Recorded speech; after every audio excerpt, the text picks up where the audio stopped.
Hello, everyone, and welcome to our very first episode of Hidden Forces with me, Dimitri Kofinas. Today, we're talking with journalist and tech guru David Kirkpatrick.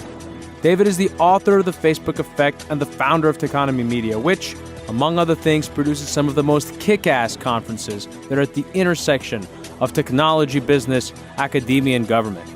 He writes at Techonomy.com, he's a contributing editor of Bloomberg Television, and a member of the Council on Foreign Relations. But most importantly, David is a brilliant and intensely curious guy. Nothing is off the table in this conversation. In fact, we run the table. In this episode, you're going to hear about everything, from some of the most pressing challenges in artificial intelligence, the future of work, the dangers of the surveillance state, EMP attacks, blockchain, black box algorithms, you name it, we cover it. I also asked David if we're living in a simulation. That's right. And if technology can help us live forever. Here's our conversation.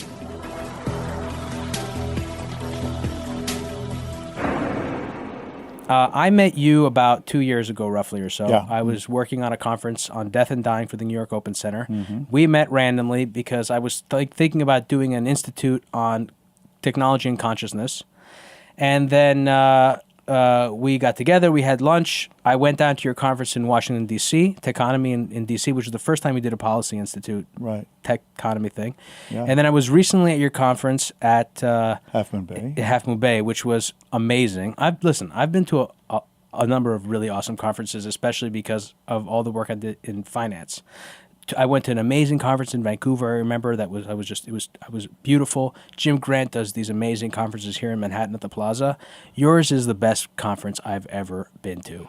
Well, that's what we aspire to, so thank you for saying that. How does it compare? You were in Davos. How was Davos? Well, but Davos is better than my conference, I have to say. But what is Davos, that like? Well, the thing about Davos is it's, over 2,000 formal attendees with another 10,000 people on the periphery who don't have the ability to get into the main building. So what are they, just watching like the Super Bowl? No, they're the parking lot? organizing side events, dinners. They're trying to sell to the people who are walking around on the streets that are, with the white badges.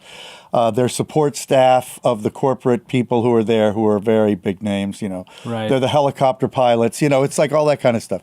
It's a very, very high-end crowd, but it also is a very aspirational conference in a way that I think is quite similar to ours, or I should say more properly, ours is similar to theirs because I've been highly inspired by the World Economic Forum.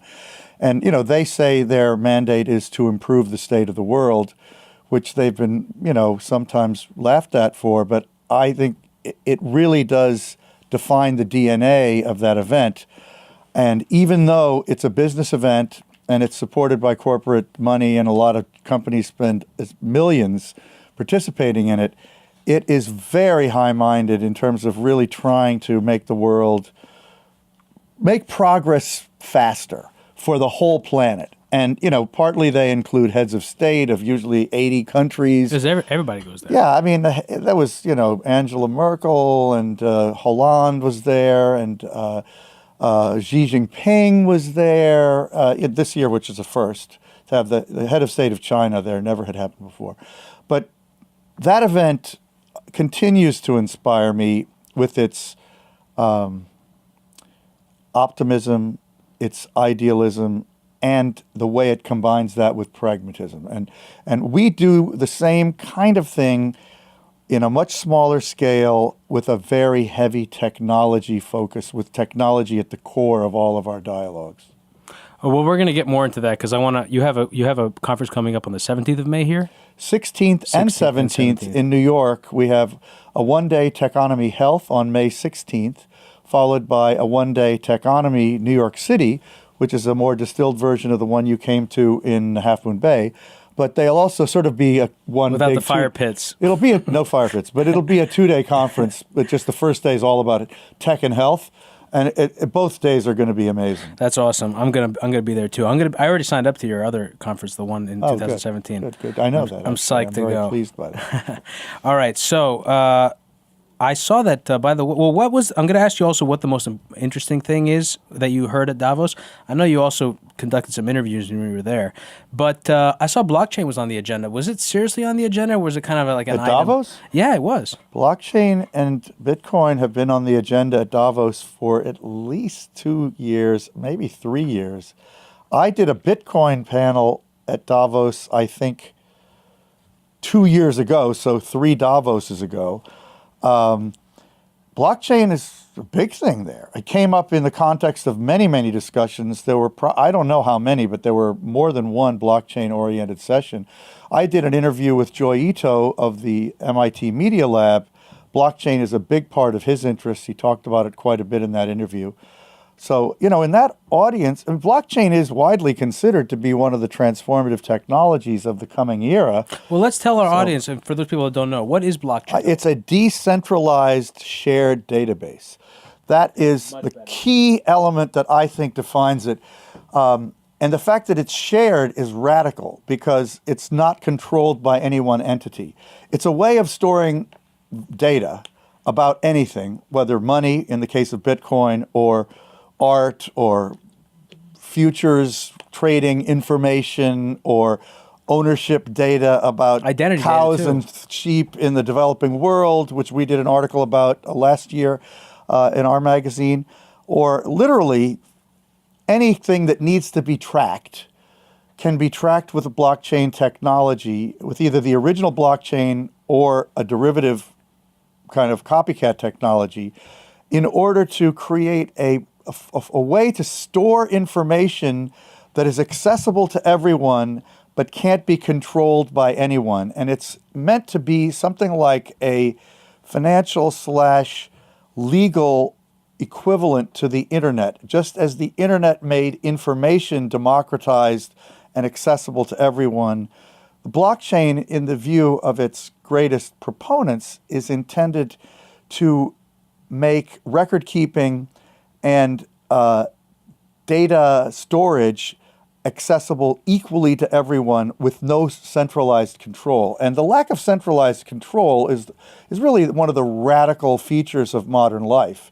So to bring it to money Absolutely. and information, about ownership is a very radical notion, and it's not here yet. That's the other key thing. It's a very, very promising idea that's almost entirely unimplemented at any reasonable scale so far. I love that you said that, because that also, so you're talking about the fact that we have a increasingly decentralized economy, a nonlinear sort of economy that can scale up and down faster.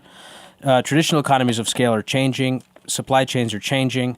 But we have a political system that is built on an industrial economy that is more centralized. Yeah.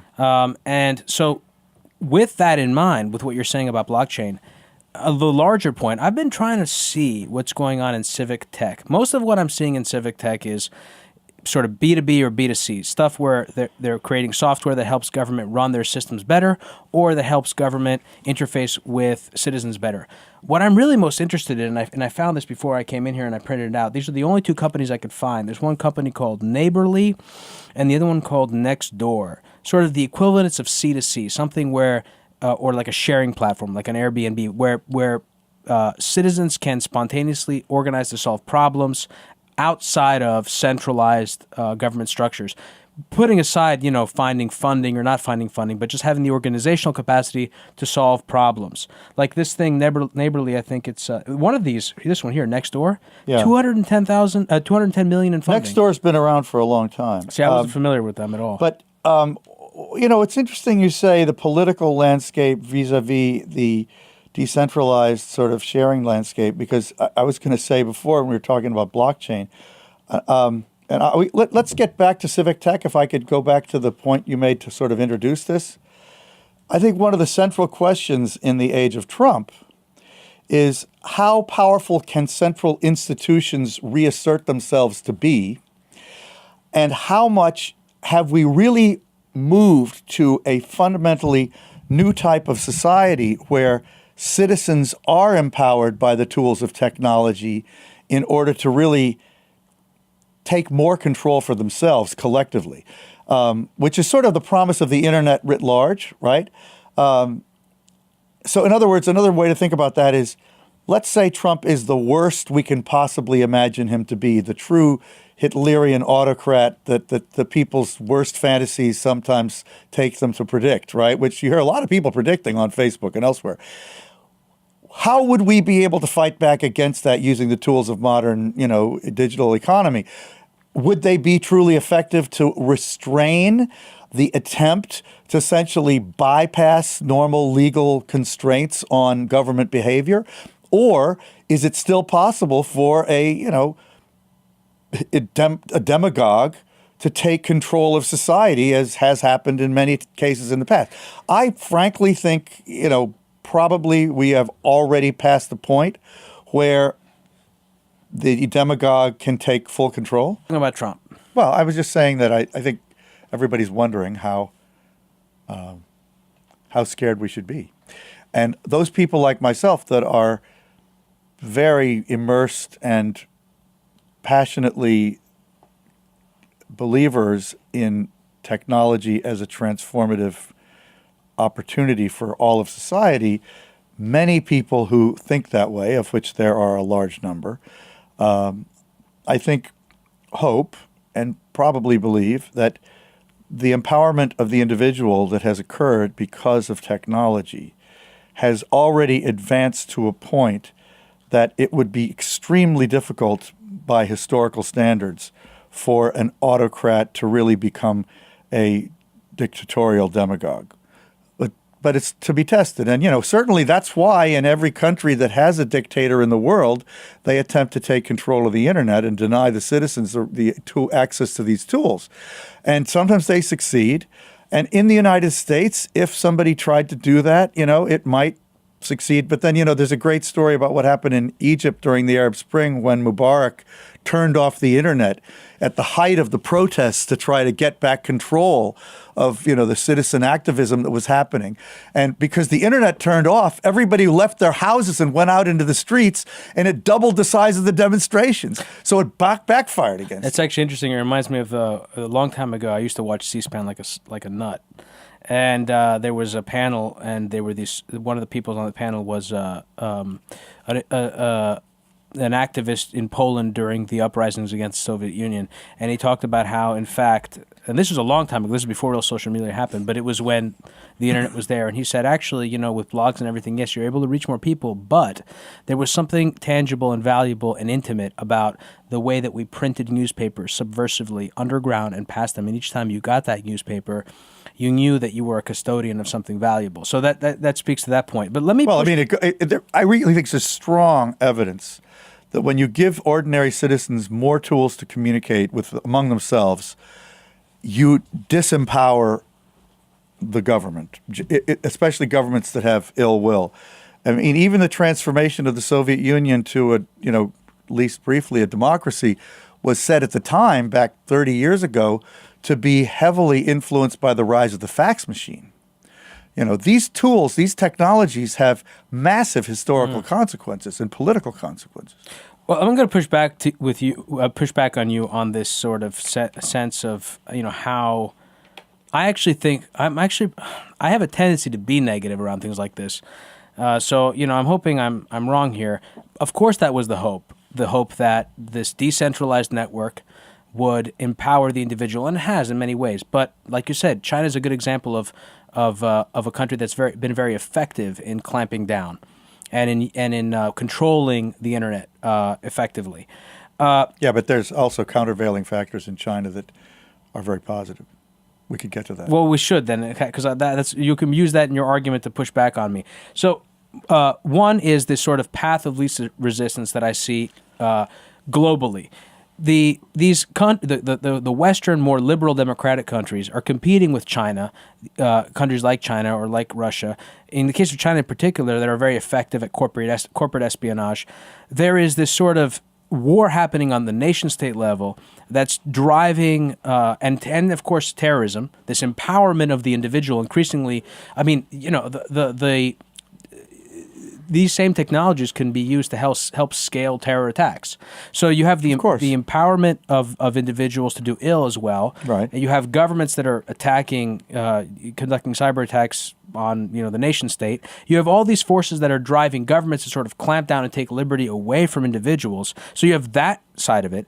And then I think there's the other aspect, which for me, I'm not so scared of any particular leader.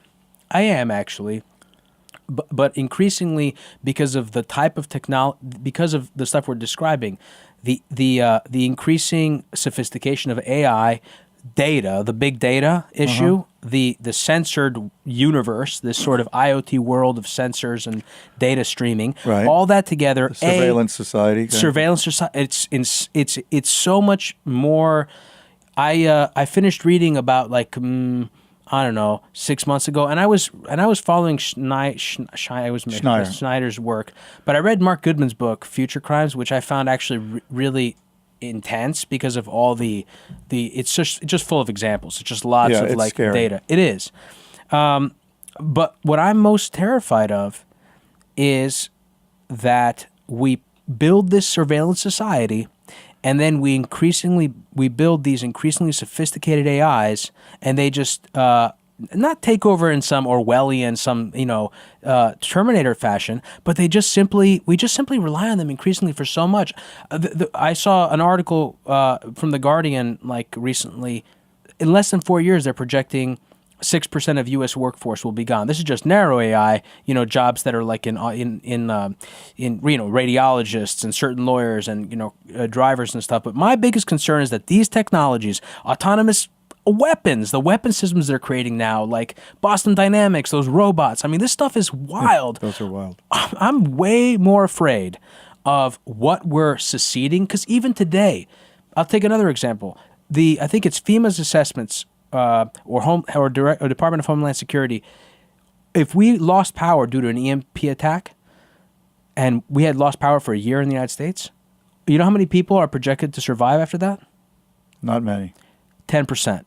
Yeah. And so my point is that we already are hostages to technology. We need that's my biggest concern. My biggest concern is that we increasingly automate.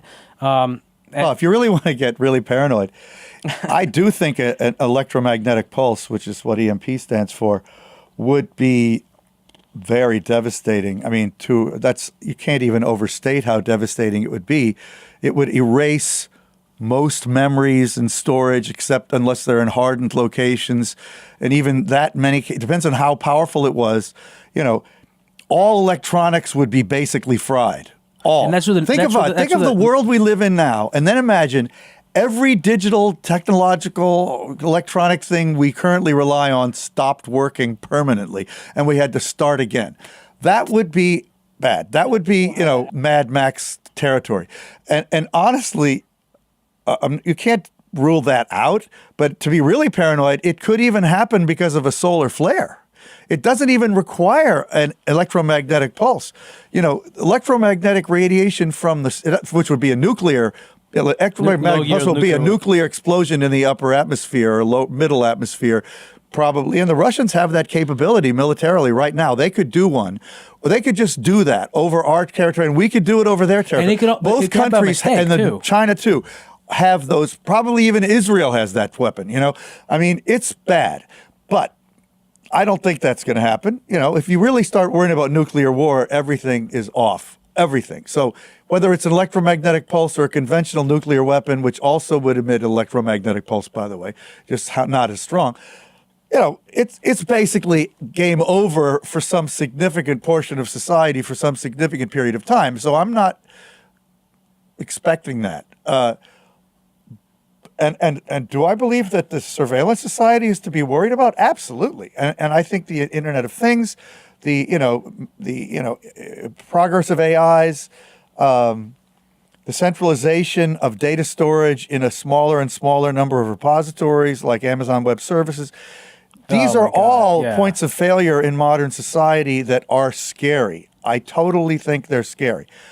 But the good thing from a civil liberties and democracy point of view is business, the rich, and the powerful all rely on those things as much as we do. And they can't do without them any better than we can. So, they can only destroy so much before they start harming themselves. If we really had an evil, 0.0001% try to infringe, which I really don't expect. I'm still a believer in human nature, by the way, too. I basically think most people are fundamentally good, and I believe good outcomes are more likely than bad ones. So you have to remember that's my bias. But I'm not sitting here counting the days to Armageddon. I'm really not. That obviously, would be fruitless. There's always ways that things could go wrong, and climate change is another one. Look about this 1,900 square mile glacier that's about to fall off of Antarctica. What's that? Why don't you tell me so you can freak me out now. You didn't hear about that? No, what happened? Even the New York Times had an article when this did this week. happen? I try to stay. No, it hasn't fallen off yet. From... There's a crack growing at the rate of, 8 football fields a day that's across this giant ice field on this one of the frozen parts of Antarctica that's over the ocean, and it's expected to eventually break off within months or years, but certainly years, possibly even weeks. And go where? It's already primarily underwater, so it won't displace enough water to cause dramatic sea rise. But it will start floating around like an iceberg does, and there's a lot of icebergs. But it's just the idea that such a big piece of a polar ice cap is starting to break off 1,900 square miles at once, and it's 2,000 feet thick. 175 feet or 190 feet of it are above water, and the rest of it, like 1,700 feet of it, is below water, so it's already displacing that much water. But the significance I'm just saying climate change is real. I know. If we don't do something, we're going to be, in big trouble because of that. I do think we have ways of fighting back, but, bad things do happen. Bad things will happen. Worse things will happen. But I'm just saying we have a lot of tools to remedy the bad things. And then we'll move past it. But my thing about nuclear, my concern with nuclear is not that the game theory will break down. I'm concerned that there will be a mistake. My biggest concern in terms of possibilities in nuclear is mistake, based on the history of near catastrophes. Donald Trump doesn't even know what treaties we've signed on nuclear weapons. That doesn't surprise me. But he's got his finger on the trigger, and I just hope that somebody's standing next to him who knows what that means. And we think probably, it's the biggest fear about Trump, though. Is that he causes a war. Well, whether it's nuclear or not. Is that your biggest fear that he with him? accidentally causes a war. Yeah, absolutely. I think his ignorance about foreign policy, his unwillingness to really be curious about the needs and the interests of other nations, his inability to understand the collective benefit of trade at a global level, that all of us have to rise together or we'll all drop together, that when one country tries to maximize its own benefit, it's always to everyone's disadvantage, including the country doing that at the macro level. He doesn't understand that stuff. And so I really worry that he could create war, probably with China. I don't think it's about to happen, but I think his ignorance is much more dangerous when it comes to physical conflict generally than any other area. But do you think that is genuinely a lack of, perhaps there is a lack of capacity, and certainly there seems to be a lack of intellectual curiosity. But do you think that that's what's driving him, or is it more just a very Freudian, basic level of insecurity, something very. I don't know what's driving him. I mean, I think he's a very smart man. I think what really is sad is that he shows so little curiosity about ideas, and especially ideas that really matter to all of our livelihoods. Ideas about the interdependence of systems. That's the thing he doesn't understand, and continually errs in his actions in trying to behave, about. He doesn't get that, you press down over here and there's a reaction over here. The cause and effect of things, he shows no interest in that because he's so interested in short-term results, which tend to seem to derive from a desire to, maximize his own ego gratification.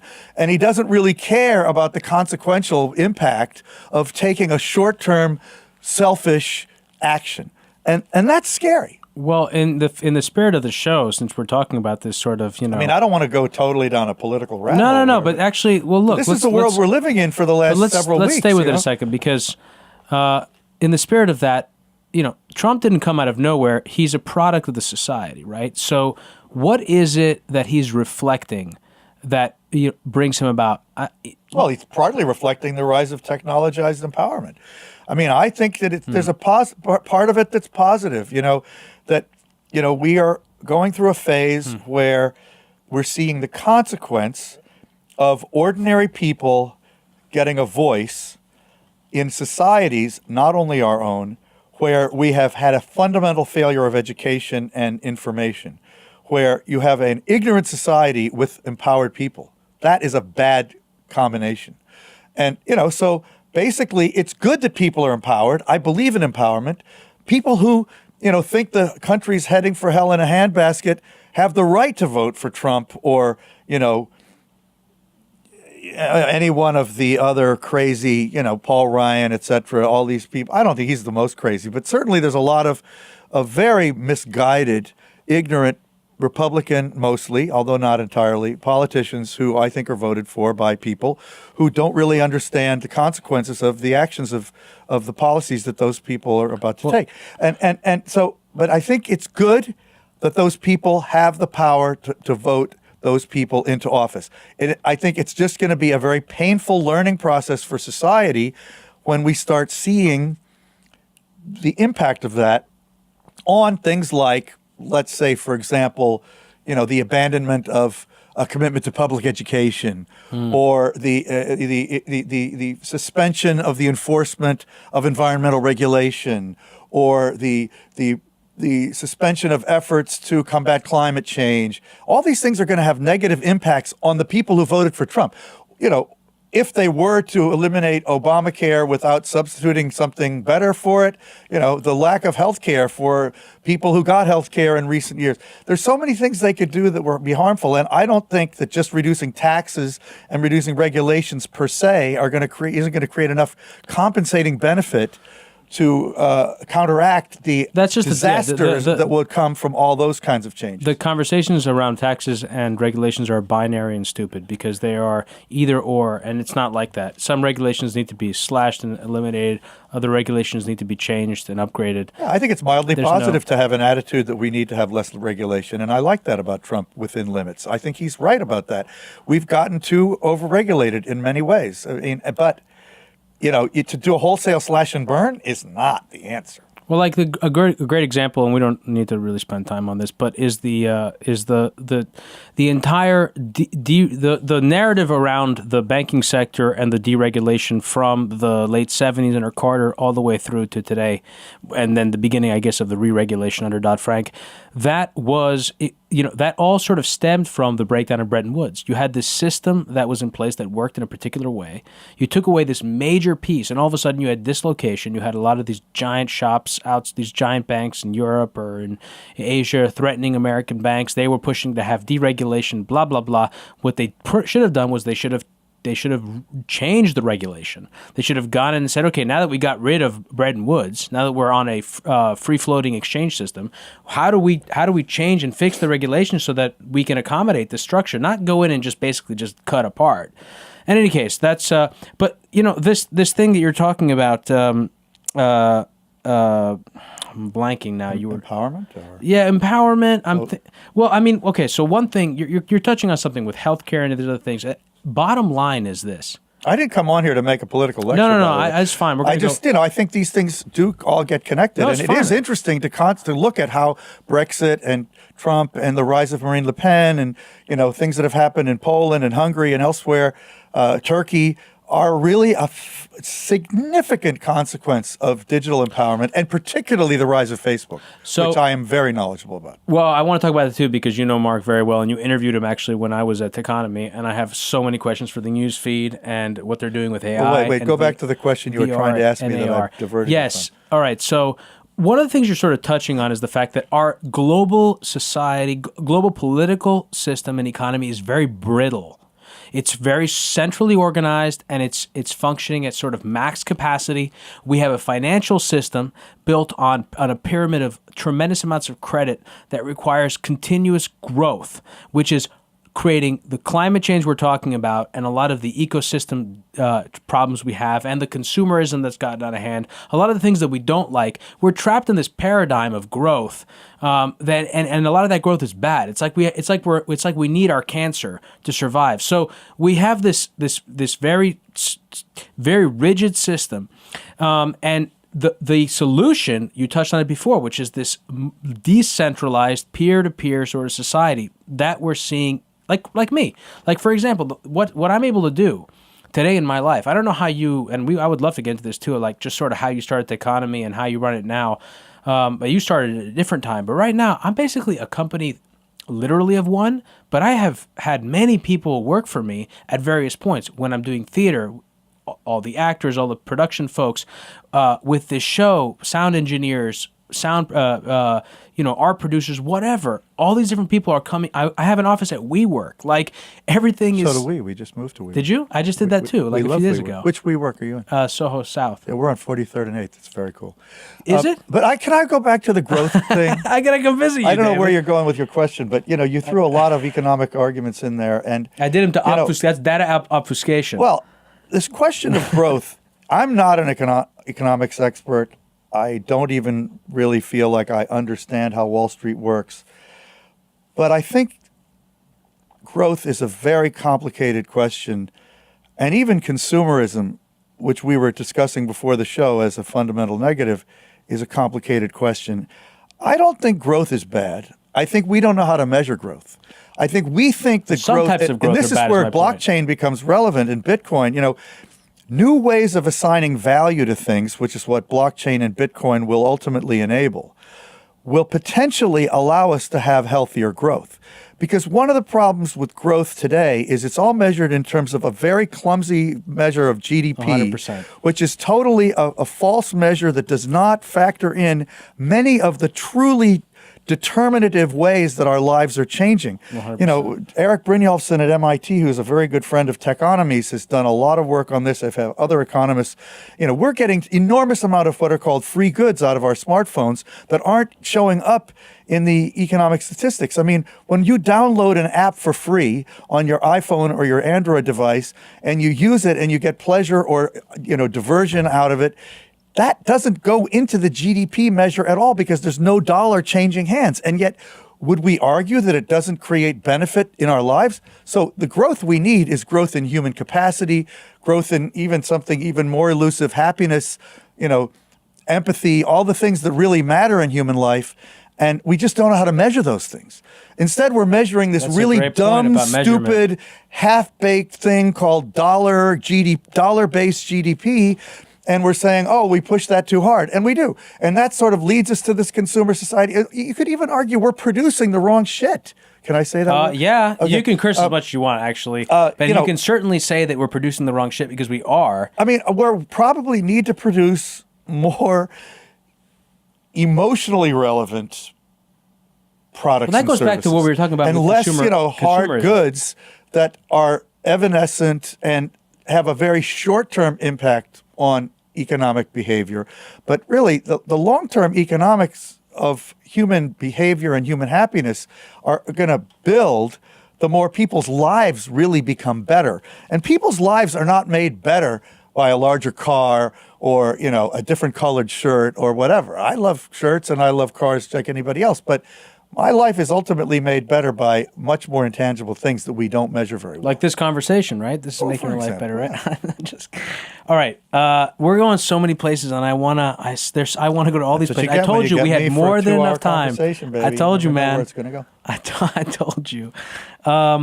All right. All right. There's so many things, but before I do want to get to Facebook, because you said Facebook, and I want to get to AR, VR. I want to get to the news feed. You're talking about data. I want to talk about that too. This Jobs 2.0 thing. All right. So data. You said data. That's a big problem. We have a society, SportsCenter. I mean, SportsCenter runs on data. Everything that they produce is all about what can we quantify. And that is a fundamental problem, that in order for something to be within the sort of bucket list of solutions. It has to be quantifiable. And so economics is the queen and king of that. They love to have these numbers that prove their point, which could be pure crap. I mean, look at finance. Look at the VAR, the value at risk models. I love measuring things. I love data. Yeah, I think to think that data per se is somehow negative to me is absolutely wrong. But hold on, let me make my point. My point is this: like, bringing it back to finance, the way that financial firms measure and have measured risk has been catastrophic. Gross domestic product. We measure growth based on these transactions in the economy. We measure it in that sense, and we don't distinguish between good growth and bad growth, which is why you can have something like an economy like China funding massive amounts of projects like creating ghost towns and whatever else, and their growth keeps rising every year, and everyone's like, oh, the economy's growing. And then in a year or two, you have a meltdown, and everyone's like, where'd all the wealth go? And it's like the wealth didn't go anywhere. It just was fictitious. It was on a balance sheet. I'm just basically saying, yes, data is fantastic, absolutely, but we have a love affair with this sort of this post-enlightenment society where we've created gods out of data. Yeah, but we're just measuring the wrong stuff. Well, I would go back to the same point. And this is even when you talk about China. This is to go back to your point about China being an authoritarian, a surveillance state kind of thing, which I would agree to some significant degree it is, but it also happens, curiously and not coincidentally, to be the country of all countries pretty much on the planet, or certainly of all large countries, that the only one that is led by a government that truly understands technology. So even at the same time they are using technology for what some might call repressive means, they are also using technology much more intelligently for genuine societal growth and genuine societal fulfillment. And, they understand how to knit things together to make the economy work better. Okay, and much of it is on conventional GDP type, consumption-based terms. I wouldn't say they've gone beyond that yet, but they are doing a huge service to their people by bringing them out of poverty. And you can never disregard that when you talk about China, despite what they do to repress freedom of speech, which is a genuine negative and a source of great fear for those of us who are so honored and fortunate to have this incredible freedom we have here. But in China, they've put a much higher priority on reducing what was 30 or 40 years ago the world's largest place of poverty. They've taken 500 million people out of poverty. Let's say something about that, though. They've extended their lives. They've fed them better. It's so important to make those points, and I'm not taking anything from that. I actually want to use that to make my larger point, which is I see, and this is the same thing in markets, which I have seen, and it alarms me. We are building a society. We are scaling a society so that we're creating underlying instability, increasing amounts of underlying instability, larger tail risks. When we were talking about nukes before, it's not that I'm worried that we're going to have a nuclear war. It's that I think we could easily. Well, I'm just saying I'm not expecting it though. There are so many unlikely events that to ask, is any one unlikely event likely? Well, okay, no. But then to ask, is an unlikely event, an indiscriminate unlikely event, unlikely, likely, less likely? It's much more likely than any single of one of those events. And I just feel that, and that's what I saw in 2008, which is when you decrease transparency, like we had in financial markets. That's just one great example. There are many things that can happen that go under your radar, and then it just shows up as a catastrophic event. But China. And again, you're correct. They've done a great service in terms of modernizing their economy, and it's they were very much playing the cards they were dealt, and they were playing an emerging market, small countries. They were basically playing small ball for a big. They're a big man. They're the biggest freaking country and economy on the planet. Not the biggest economy, but they're getting there. And they were playing like a Hong Kong. They were playing like a small market country, exporting their way out. And that has created a lot of dislocations globally. But, to sort of follow through on that, because I wanted to cover this thing you were saying before about healthcare, which is that I have a lot of issues in general with how all sorts of things are done in the economy. But I recognize something fundamental, which is that there is sort of how I would like things to be and what the reality is. And the reality is that when you have stuff like these projections from Pew Research of 6% of the U.S. workforce losing their jobs in the next 4 to 5 years due to automation, and that increasing, we have to do a radical rethink about the value proposition of the human being in society. Because right now, I mean, we're still functioning off the same value proposition model of people having to sort of fend for themselves in this sort of natural capitalist society. I don't want to go to the other extreme of socialism where you have this redistributive model and you have just, you're getting, I don't like the idea of a universal wage. I want to get there effectively, but not through like having to have it redistributed. Do you ever think about that? Like, what is a sort of better way to get somewhere so that people actually feel invested and they have freedom in the economy, but they can't obviously continue to operate the way it is now in this future automated world? Well, like I said before, I'm not an economist, but I do happen to cover technology. Yeah, but you're smarter than economists. I happen to know the leaders of the tech industry who are the ultimate culprits in income inequality, and I know how they think to some substantial degree. And there's no question that the concentration of wealth that capitalism in the United States and elsewhere has enabled has, exacerbated a wide range of social problems. And we need some form of redistributive approach. I totally believe we need some form of redistributive approach, which I would not call socialism. I do think we need universal health care in the United States. It's an egregious crime that we are the only country of any size in the world that doesn't offer it. There's no reason we couldn't do it except for the entrenched interests of the companies that benefit from our current dysfunctional, inefficient healthcare system. And I'm very passionate about that. But beyond that, it's interesting. It's great when people like Bill Gates and Warren Buffett and Mark Zuckerberg say they're going to give their money away voluntarily. But then, you see Steven Schwartzman sitting next to Donald Trump at the Economic Advisory Council, who made $700 million last year in salary or whatever the hell he made at his stupid, selfish company.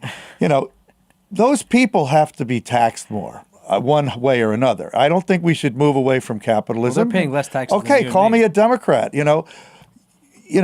I think the rich people should pay more tax. Well, hold on. Is it the rich people, or are you just basically saying let's first of all let's not have it so that Donald Trump is paying zero taxes and you and I are paying whatever? Like it shouldn't. Warren Buffett himself said you shouldn't have a regressive it's a crime that he pays a lower tax rate than his assistant does. Again, we're out of the realm of my competence. He was happy making all that money. I'm not going to become a prognosticator on tax policy, but I will say it's wrong that we live in a society where there is such massive, obvious deprivation. And living in New York City, it's in your face every day. Mentally ill people stumbling down the street on my block every day. And that's gotten worse. Babbling, living outside in the 20-degree weather with not enough clothes. You see this every single day in New York. That is a crime, a scandal. It should be completely unacceptable. And the fact that we allow it to happen shows how fundamentally inhumane we are as a society, including me. I probably tolerate it too much myself. What I feel, as so many do, powerless, but it's wrong. But you're getting to the central problem there, which is that there's only so much you could do. You cannot start bringing. You can have a government that's more effective and has better. Right, policy. but I'm just saying that it's not. I do understand and I sympathize and with what you're expressing, that feeling of feeling powerless and feeling guilty. But it's just one of those things where it's really, like you said, and I agree with you. People are fundamentally good. What we're willing and what we want versus what we have. There's a huge spread there, and that really comes down to game theory. That comes down to cooperation. Who can you trust? Like, who do I give sort of authority to for whatever? You were talking about these You do know a lot of smart people. I want to talk to you. I know a lot of rich people. You know a lot of rich people, And smart I'm not people. rich, but I know a lot of rich people. You know a lot of rich people. You know a lot of smart people. You interviewed, so you Many brought of them got rich because they're smart. Not all of them, but many of them did. Yeah. Well, not yeah, exactly. Depends who, but like certainly Mark's a smart guy. Certainly Bill Gates is a smart guy. But you talked about Mark. You had Mark on at Techonomy. Well, more importantly, I wrote a book about. You wrote a book about I wrote the the Facebook only effect. historical book about Facebook that anybody's ever written, called The Facebook The Effect. Facebook effect. And it's close to a biography of Zuckerberg up to the point that came out in 2010. So yeah, I know a lot about him. All right, you know plenty about him, and you actually you had the head. You're so I smart. mean, I've interviewed him more than any other journalist. I can tell you that for sure. All right, David, you're really. By the way, I gotta say this to our audience. I mean, with this show that I'm launching now, one of the things I want to do is I want to do little small panels and plenaries at sort of places like WeWork and other places here in New York with some of our guests. And man, I am so impressed by what you've done with the economy and your sense of news making. I mean, you had Mark right after the elections, and you knew what to ask. And of course, it made all this. I mean, I was literally at a news event 2 days ago on the news feed and on fake news, and they were quoting that same story, that same interview. Fake that news Mark, comment he made. the yeah. fake news. I want to talk about this because when you were interviewing Mark, one of the things that struck me, separate from the news feed, was I didn't feel. I don't remember what it was. I think it was when you asked him, like, maybe it was something specific you asked him, but then also it was more generally the way he talked about, like, when you were asking him about the news stuff, he seemed genuinely not evasive so much as just not particularly piqued by the subject. Whereas when you asked him about Jarvis, his AI, or when you asked him about the stuff he's doing in Africa about creating Wi-Fi or whatever it is for people, he lit up. Like, it's like, I think I've noted, and I wondered, interesting. and I wonder to what extent a lot of these brilliant people who are working on these incredibly important, life-altering, sort of societal-altering technologies have a different mindset than most of us. And I wonder to what extent that's guiding a lot of their decisions. Be more specific. Different in what way? Well, they're kind of spectrumish. I mean, they have this sort of they have a less, like I was sitting at a table, like Okay. well, I don't mean it in a. No, I don't know. Well, I'll say what I mean. Like I was sitting at a table at the dinner that night with a data. She's like a linguist at Facebook, data anthropologist, something, and we were speaking, and I asked her questions about certain things about drawing insights from the data, and what I found was that she just generally didn't seem interested in these sort of more philosophical questions. They were much more interested in the sort of behavioral sort of stuff, like how do we get people to engage more, and that's sort of just it. I don't mean it a pejorative. I mean it literally as these guys are brilliant at what they do for a reason. They have a very particular mind. Like when you speak to some of these people, they're just like machines. They just have a very Focused. computational mind. Yeah. I still don't get your point about his engagement. I mean, are you saying he didn't seem to care as much about the Yeah. issues of regulatory, Yeah. ethical, socio-cultural impact kind of thing? Yeah, it felt that way. And like I said, it didn't feel that way I didn't because feel that. I mean, I think he's very interested. I don't think he's terribly concerned. But I think he's extremely interested.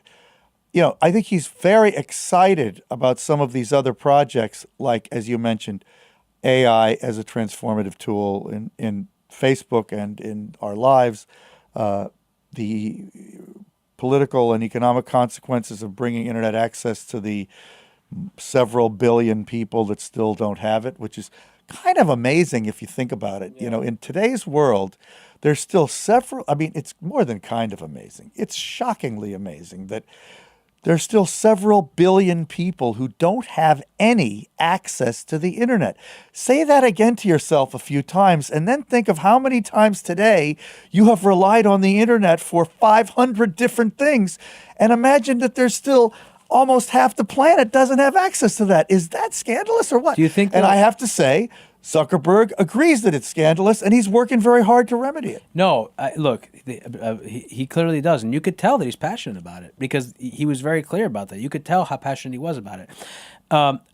Speaking about that, do you think that Africa might be an amazing sort of place to be in X number of years now because of exactly like the way they adopted You want to mobile? buy low and sell high, buy in Africa now. Absolutely. Africa is the place in the world where growth, however do you want to define it, is going to have the most transformative impact in coming decades because they have been so left out up to now. And, people look for opportunity. There's massive also no barriers opportunity to in entry. Africa. Because, look, Like you have fintech human companies. capital of the same type as everywhere else that's basically been discriminated against for all kinds of reasons by colonialism, by racism, by geography, etc.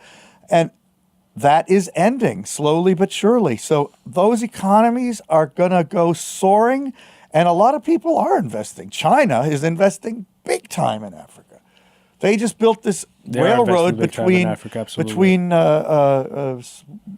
Ethiopia and what country was it? Djibouti. What country is that in? There is Djibouti. I don't know if they. It's not Djibouti. It's not Somalia. It's the other country next to it. But anyway, Eritrea. no, it's not Eritrea. They hate Eritrea in Ethiopia. But anyway, I don't remember. But the Chinese just built a new railway. That's the first transnational new railway in that part of Africa in many, many, many, many, many years.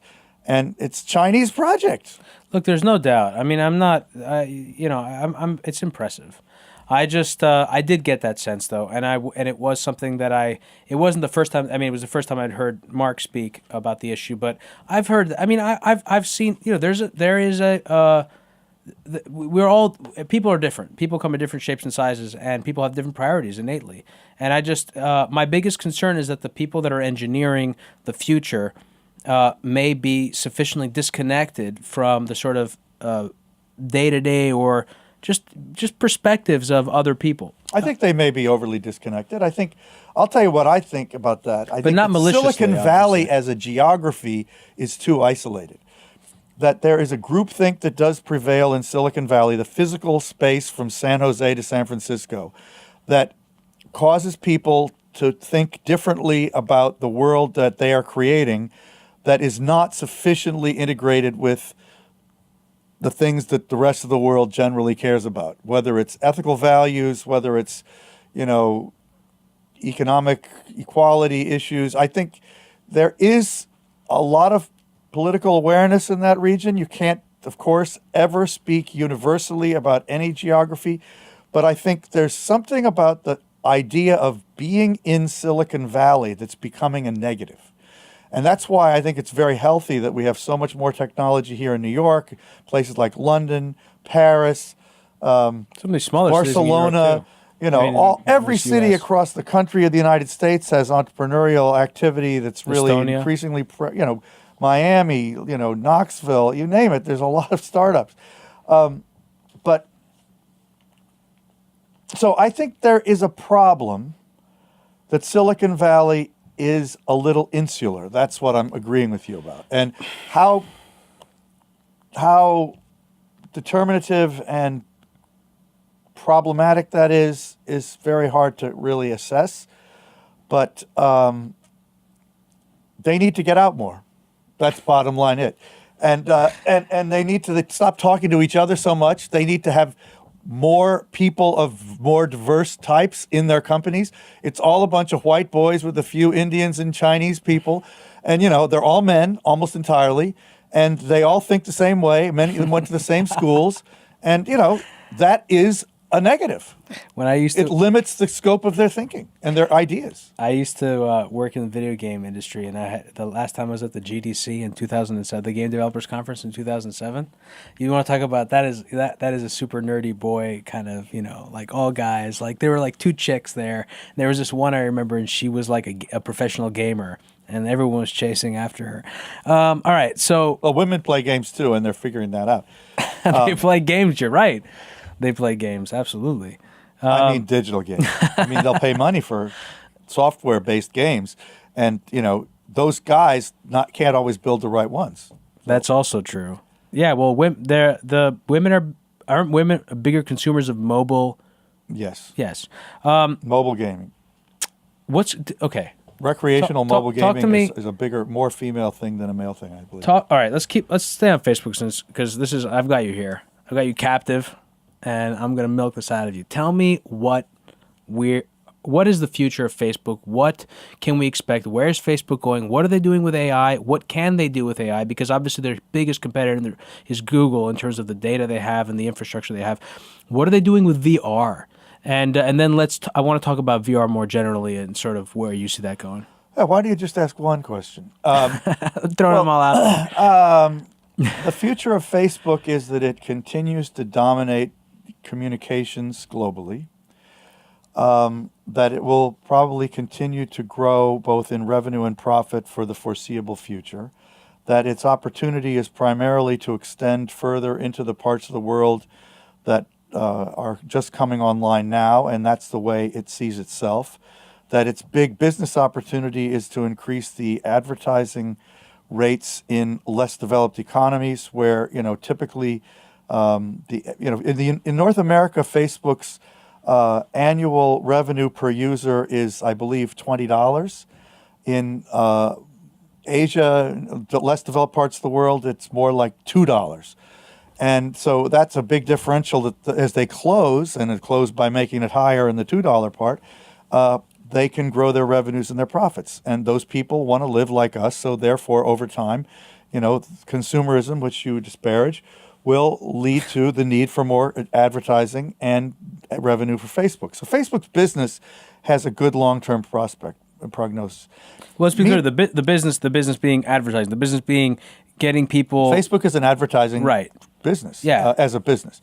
But Facebook has other revenue, but that's primarily what it is. But would you say, can I just say, advertising is the current thing, but really what they're really good at, ultimately, and this is really the sort of the base of it, they're really good at targeting. Yeah, but increasingly getting people, segmentation even of one, to take actions that they want them to take. I don't know. That makes them sound manipulative. But no, it's not. Look, what was that study that came out? I think to some degree they can be seen as manipulative, but that's not the primary way I think of them. The primary thing that they're trying to do is create engagement.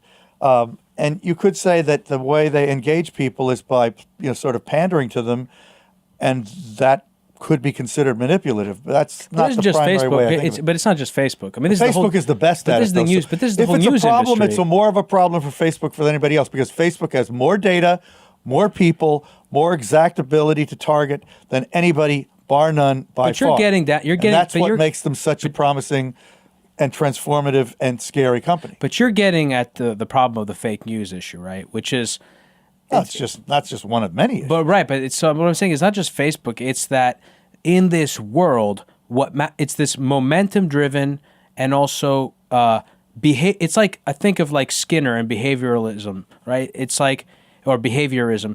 It's this thing where the scientists are getting better and better. They don't care it's black box. They don't care what's happening inside your head anymore. Like, that's not what's most important psychologically. What matters most is how do we get you to behave the way we want. It's not, I mean, well, here's another way to think of it. Facebook has more data about human behavior than any company has ever had.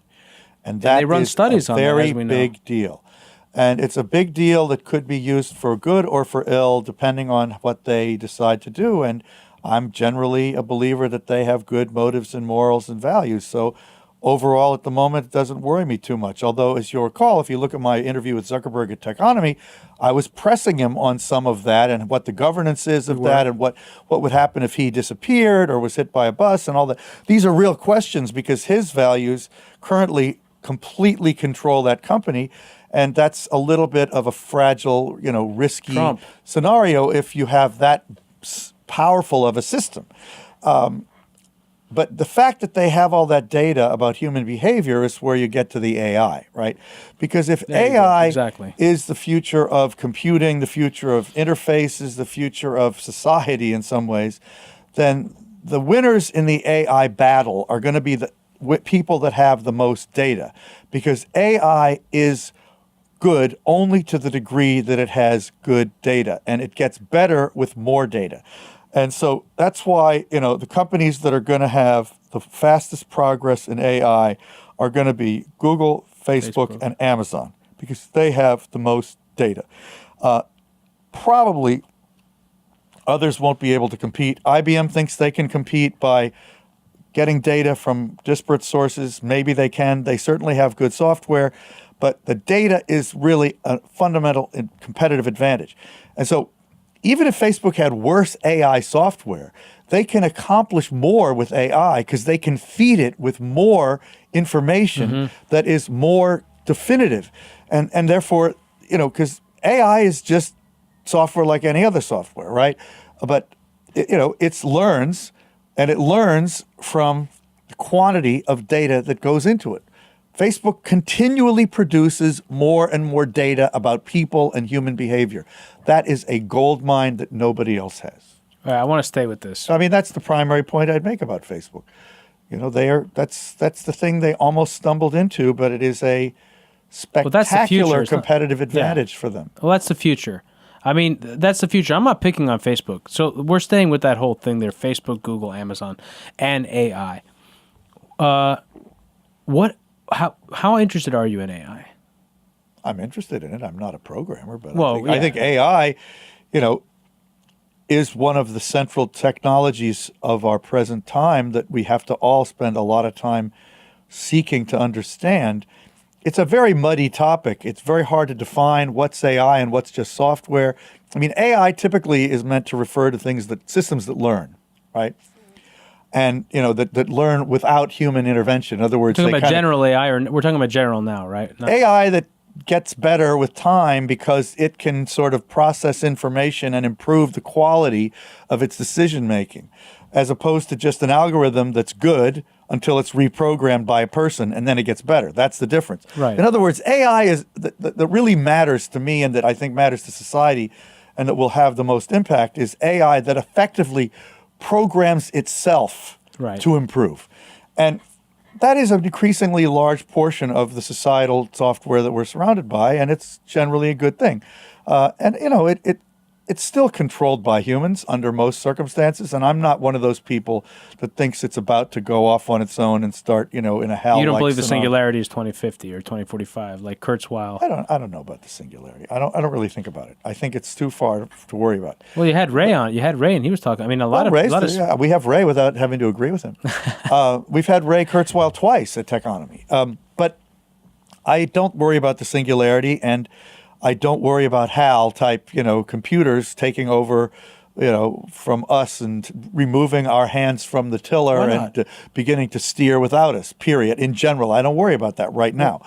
But I do think that systems that learn are going to benefit us tremendously in things like self-driving cars, civic technology, which you mentioned before, as we manage our cities for more efficiency,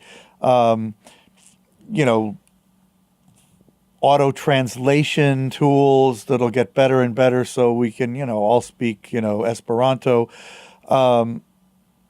Those things are big deals. But what about, so I do agree that the immediate sort of security is another area. Absolutely. The immediate and identity verification and biometrics, that area is amazing. But I agree that the challenge of narrow AI, these autonomous driving. I mean, the autonomous driving vehicles, of course, are a classic example of both the job destructive sort of situation. We're going to destroy, in my opinion. The concept of creative destruction is great. I'm all on board with it. Problem is, in order for it to be effective, it needs to happen over a broad time frame. We are now, as you know, living in a world of exponential rates of change.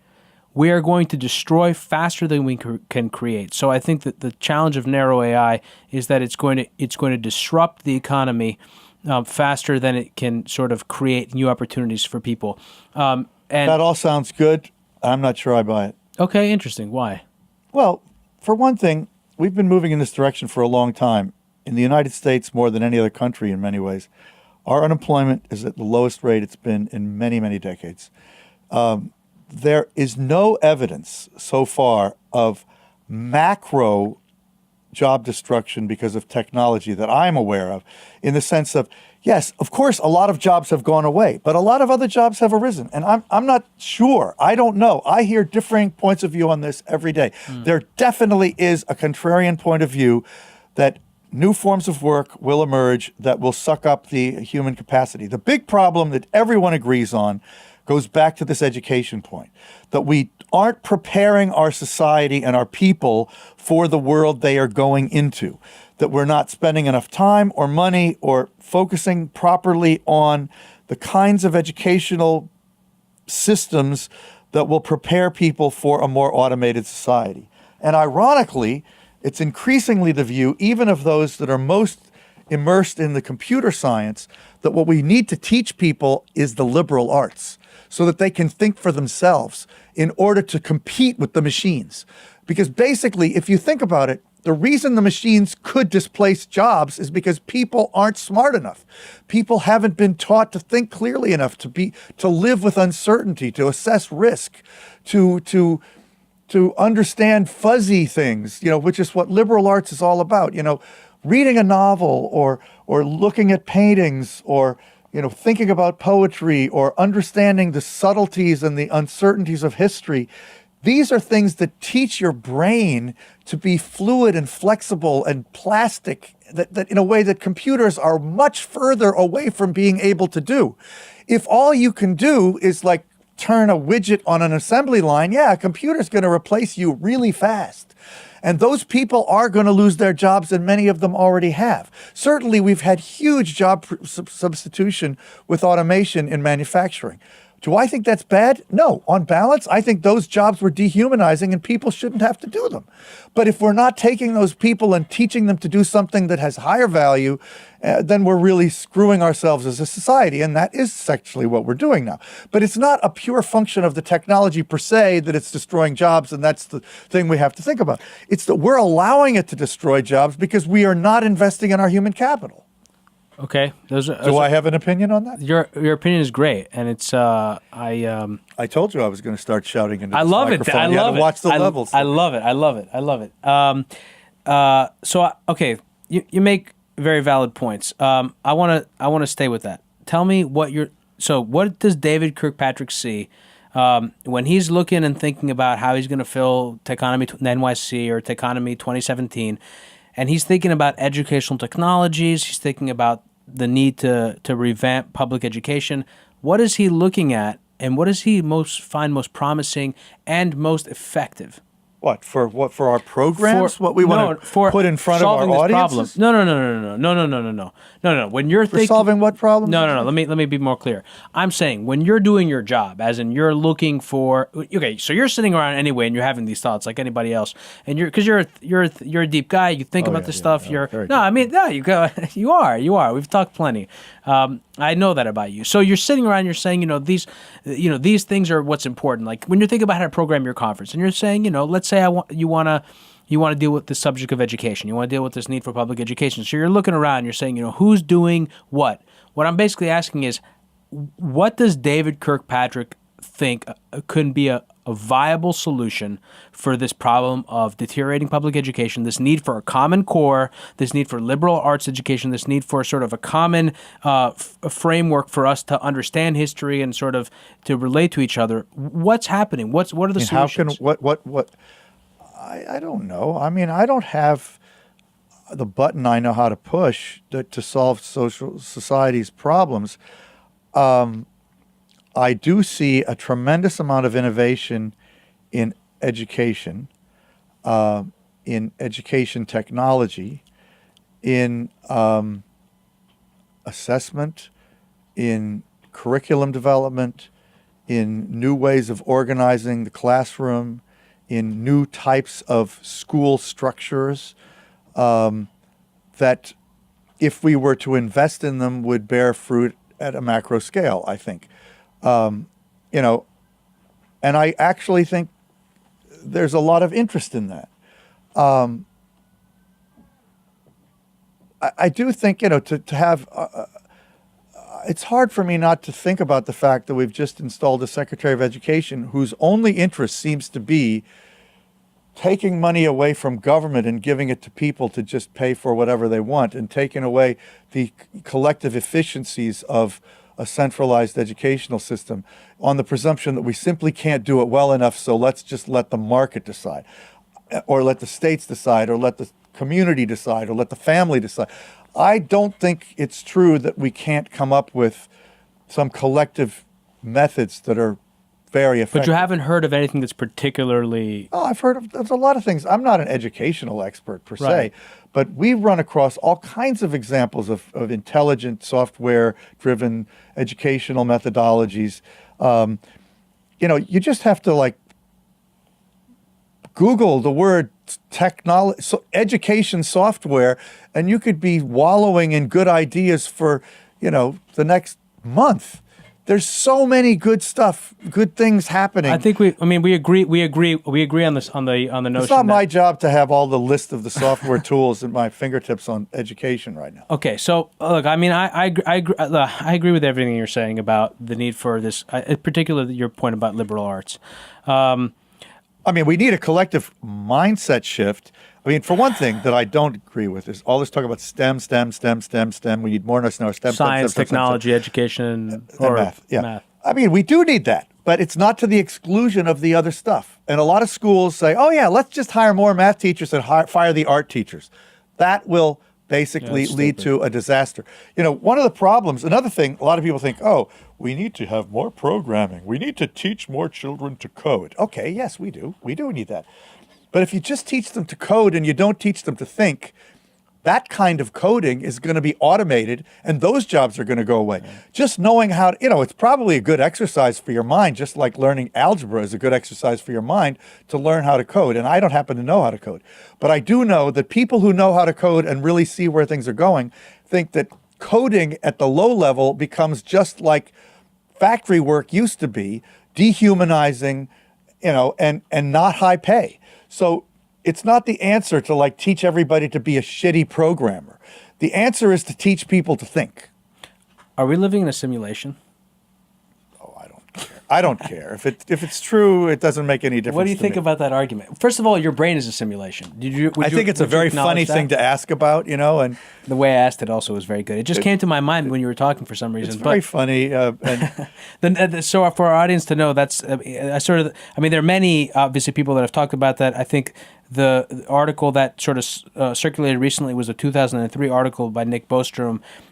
Nick Bostrom, by the way, you've read Superintelligence, I imagine, since you're talking about all this stuff. But Nick Bostrom wrote this article about, are we living in a simulation? It's sort of the idea that, are we in the Matrix, blah, blah, blah. But, forget that a second. Would you say that everything you're experiencing right now is a simulation of your brain? Would I say that? Yes, would you? No, I wouldn't say that. You wouldn't say that. So what do you mean? I think, in other words, is the macro world, is my brain a sort of micro version of the macro world, or what? So what I do believe that, the universe is contained within a grain of sand and that kind of thing, but, what's that? How does that work? No, the fractal patterns are found, at the most microscopic and the most macro levels of society. There's a lot of harmony in the universe. I see that. I believe in that. I'm not an expert in that, but I understand the argument. The Tao of physics and all that stuff. So okay, this is what I'm getting at. So don't get me into too much philosophy, or you'll be disappointed. Okay, well, all right, I'll get my point. This was what I was saying. So I don't want to. I'm sure I'm not going to be disappointed. You haven't disappointed. There's no disappointment here. All right, but what I'm basically saying is, like Max Tegmark, or whatever his last name is, the guy at Singularity. He has that book, like The Mathematical Universe. This notion that, at its core, the universe is informational. Everything that I'm experiencing with my eyes, everything I'm seeing, all these things that are that I'm perceiving as solid are in fact not. That's just a perception. They're almost entirely empty. The light that's bouncing off these objects, I'm interpreting it and experiencing this particular form of reality. I was, so whether or not this is a computer-generated simulation or what other, I mean, all the stuff that's happening in physics and quantum theory and brain science around perception, reality, I think all that stuff is fascinating. And the reason I brought it up, I think, at the end of the day was because we were still talking about Facebook, and I am curious what you think they are and what doing and what the future is of VR and how you see that's all going. Oh, you really came back around to something. Oh, practical. listen, I'm not just good. going off on tangents. You needed to do that. I don't think VR is as important as AR, augmented reality, in any near term. I think that VR will be a very exciting way to kind of experience remote or otherwise unexperienceable feelings and visual experiences. I'm more interested in the short term in what comes after the smartphone, because I think the smartphone is a fundamentally inadequate, outdated, clumsy, breakable, battery impaired distraction. I don't like the smartphone, even though I love my iPhone. So I think those two things are kind of contradictory, but those are both statements that I would make. I mean, I prefer to use the best one that's out there, but I still don't like that it causes me to have a hunchback and bump into people or crash my car. Or, we need better interfaces that are more intuitive, that are more effectively mental, and we need displays that are more intuitive and essentially universal and permanent. So how do we direct brain project? interfaces Well, and I'd say stuff. Projecting imagery on your retina would be kind of like the dream scenario. That stuff freaks me out. And ultimately, probably input would be mind reading, But in the interim, we'd go to voice, right? That's big. Voice is big. Well, Huge. voice is very connected to Huge. AI, very connected to AR and VR. And I think that AR as the output and voice as the input is the short-term answer to where we're going with the next phase of computing. And I would like to get there sooner rather than later. I think the whole idea of apps is really disappointing, outdated, inefficient. It's actually a clumsy way for companies to enhance their control over our minds, really, because we have to go into their app and be in it. It's data capture, too. I mean, ultimately, we should have something much more like the original internet, where everything is built to the same standards and doesn't require you to, be in a private universe, right? Which is what apps are, essentially. They're private commercial universes. But meanwhile, I still use my phone. I love Google Maps. I love Spotify. I love Uber and Lyft and all that stuff. I use that shit. But AI, VR. And AR. It's VR really, neither VR or AR are good enough now to really have any significant impact. Look at the story of Magic Leap. They say AR and I mean, they say there's rumors that the next iPhone might be a transparent piece of glass with AR functionality and enhanced voice. That sounds like a stretch. That would be great. I would like that. That would be a real step forward. That's the kind of thing Apple should do that I frankly don't expect. You think their innovative capacity has declined significantly? Well, that's proven. I mean, basically, they're making all their money on a 10-year-old's idea, right. So, look, I would love it if a clear piece of glass with AR functionality was possible in the near term. And that would be much better than a lot of other things that I can imagine. So, let's hope that Apple's good enough to make that happen. All right, I'm going to release you from your captivity in a few minutes, because I think you've given us plenty, and I don't want to exhaust your... Well, when you have this long of an interview, unfortunately, it's possible to range widely. All right. Well, we did. So I'm going to ask you one thing, and then before you go, I want you to tell us about what you can tell us about Techonomy NYC and the health stuff. I can tell you a lot about that. All right. I do want to hear about that, because that's here in New York, and I'm going to be there, and I want to know about that. I want to know what your thoughts are on this whole sort of, since you and I, our relationship goes all the way back to The Art of Dying and the Conference on Death and Dying.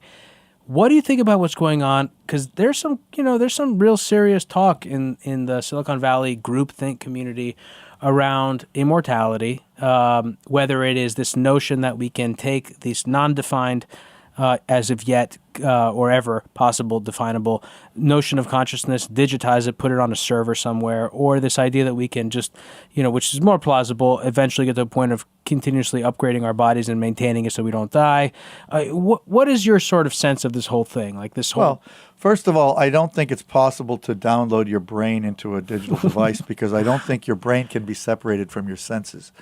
And I don't know how, unless you have hands and eyes and temperature capabilities and skin, I think the way our brain works is connected to all of those things, in my opinion. So I don't buy this downloading your brain bullshit. But I do think we have proven capacity to very rapidly improve our replaceability of our body parts and increase our longevity dramatically, and we're clearly doing that already. I mean, my wife and I still have 3 parents alive at 90, 92, and 94, and that's increasingly common. My mother just died at 89 a year ago. So look, people are living longer, and it's going to continue to happen at a very steady rate, and given the current state of what we know. And I'm happy for that. I want to live as long as possible. Do I aspire to immortality? Probably not, because if I really thought I was immortal, I don't think that the moment would be very important. You're not taking 500 supplements a day, and I think that living, unfortunately or fortunately, I think understanding that you're mortal may be key to appreciating the present. Yeah. And I think if we really believed ourselves to be immortal, we would take the present for granted too much, and it probably would make us more inhumane and a lot of other terrible things. So I think we probably need parameters. But we're moving clearly, very relentlessly, steadily, technologically in the direction of higher capacity for longevity, and that's a good thing. I mean, I'd like to see it last a lot longer. I'd much rather go to 200 than 100. I'm not sure I can imagine what I'd be like at 160, and I'm not sure I'd like it from where I sit right now. But look, we're already a lot. I'm 64, and I'm a hell of a lot different than people that were 64 when I was 15. A lot different. Well, for our audience, doesn't know you're a tall, thin, fit guy. Well, thank you. You are. What do you do for that? I don't think of myself as old. You work out regularly? No, not really, actually. No, really? I live in New York City. I walk a lot. I have seen you walk. I see you walking around places. I eat healthily. I don't know. I get a lot of sleep. Do you? That's good. Have you always been able to get sleep? You I'm never a had good sleep sleeper. problems? I got sleep problems, David. I'm a very good sleeper. There's a lot of good doctors for that. You should definitely. I've actually made an appointment. Sleep medicine is a very sophisticated area, actually. So. Immortality interests me as an aspiration, but I hope we never get there. That's what I'm saying. Okay, so now, all right, let's get now to to your conferences here in New York, and then the one in 2017 at Half Moon Bay, which is the same kind of one that I had been to. What's going on with these conferences, and what are you most interested in? Tell me, because like you said, it's a 2-day conference. One is Techonomy NYC. Yeah, if I could get my computer, I could be more authoritative on this. If you give me my bag, which is under those coats. Well, let me just first talk about what they are. Techonomy 2017, which is our main conference in November. Right. Each year, you do it each year. This will be the 8th time we've done that. And Techonomy 2017 is going to be an incredible, 2-day affair. That's where we had Zuckerberg last year. What we do with Techonomy generally is we have the most wide-ranging conversation we can think of about how technology is transforming society. Right. That is our aspiration. That is what we seek to do. And I think we're pretty good at it. Good, there it is. So meanwhile, in May, on May 16th and 17th, we're having 2 days here in New York. The first time we've ever had a conference of this scale anywhere other than New York, and anywhere other than California or Arizona, which is where we've had our main event for the last 7 years. And we're going to have one full day on health, technology and health, and then a full day on Techonomy, big picture stuff. And we've already got people like Ariana Huffington and Beth Comstock of General Electric. And Esther Dyson, a lot of great medical people for the healthcare thing, and people from all sorts of nonprofit, for-profit, technology, non-technology, pharmaceutical, big company, small company, academic, scientific. We try to have the most multidisciplinary conversation we can about whatever we tackle. Okay, that's something that makes us somewhat unusual. Also, the crowds, I'm going to say, because I've been to your conferences. So another thing that's really, really, really awesome about your conferences is that people are not just smart in their domain. There's an interdisciplinary curiosity among the people that go to your conferences. So you'll get into conversations with people that are interested in all sorts of things, which is really cool. Well, that's what we hope for. And so anyway, May 16th, which is a Tuesday, will be a full day on Techonomy Health, which will be, all the ways that digital technology and the internet and technology broadly is changing healthcare, how genomics is intersecting with digital health, how what's happening with the American healthcare system and technology, and what does the replacement or substitution of Obamacare imply for healthcare innovation. What are the innovations in the insurance system? How could the U.S. become a more healthy society? Those are the big questions, and how can technology get us there? And that's actually interesting to almost everybody because we all intersect with the healthcare system, and there's a lot of really interesting things happening in healthcare that are kind of representative or symbolic of things happening in other industries. So we don't think that's just for doctors or health policy people. It's for anybody, but it's really an interesting discussion.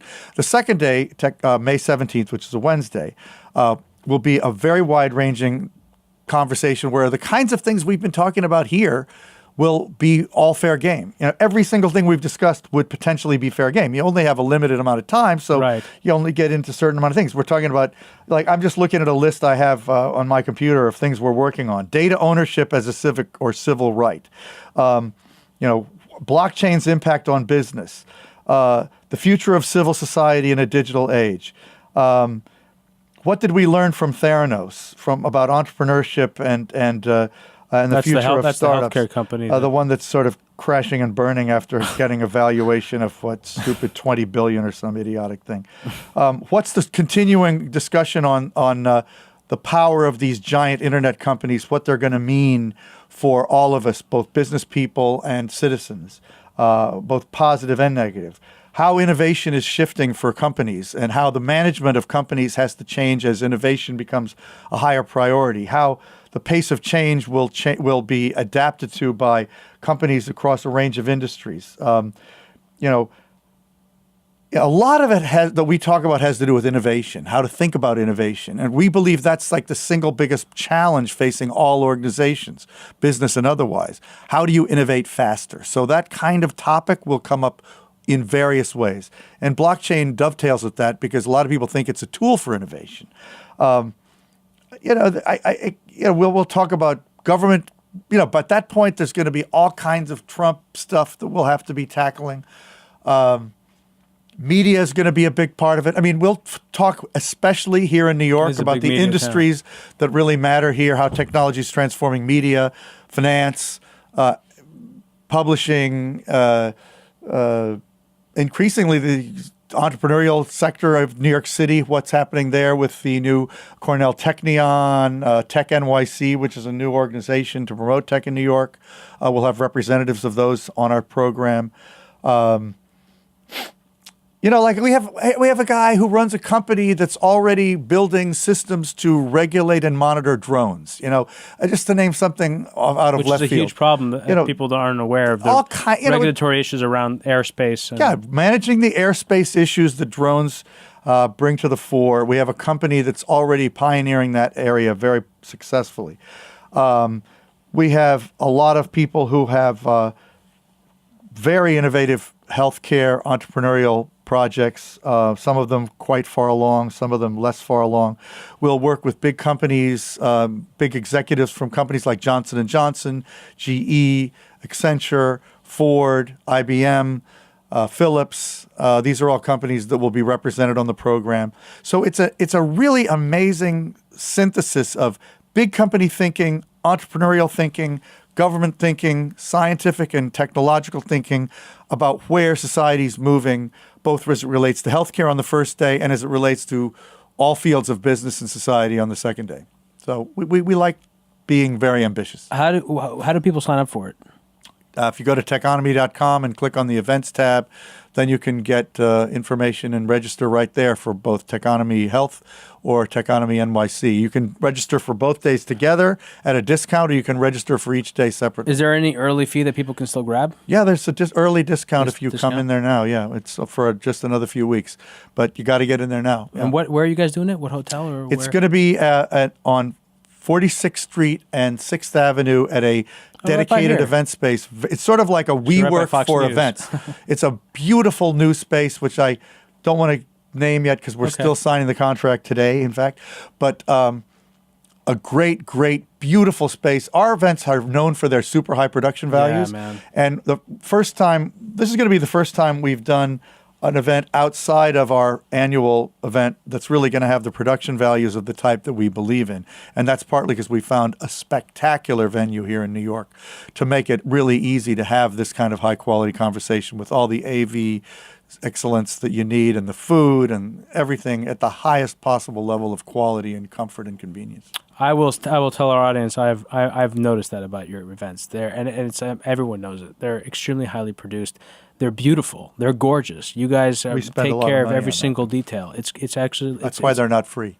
Yeah. No, they're definitely not free, but they're totally worth it. If you, I'll tell. So this is my honest to God endorsement of you and your conference. As I told listeners, I've been to many conferences in my life. Yours is really the best. Techonomy, just in case you're missing the name. Techonomy. The Techonomy conference is the one he's saying is the best. Techonomy And there's going to be Techonomy in New York on May 16th and 17th, and Techonomy 2017 in Half Moon Bay, California on Which is November amazing. 5th through 7th. and comes with fire pits. Fire pits. David, thank you so much. I really appreciate Thanks, you Dimitri. coming on. That's a man. fun thing to go really, on thank for you. so expansively. I enjoyed you. it a lot. Thank you so much. And that was my conversation with David Kirkpatrick. I want to thank David for being on the program. Today's episode was produced by myself and edited by Connor Lynch. Sound engineering was Stylianos Nicolaou. For more episodes, you can check out our website at hiddenforcespod.com. Join the conversation on Facebook, Twitter, and Instagram at Hidden Forces Pod, or send me an email at dk@hiddenforcespod.com. Thanks for listening. We'll see you next week.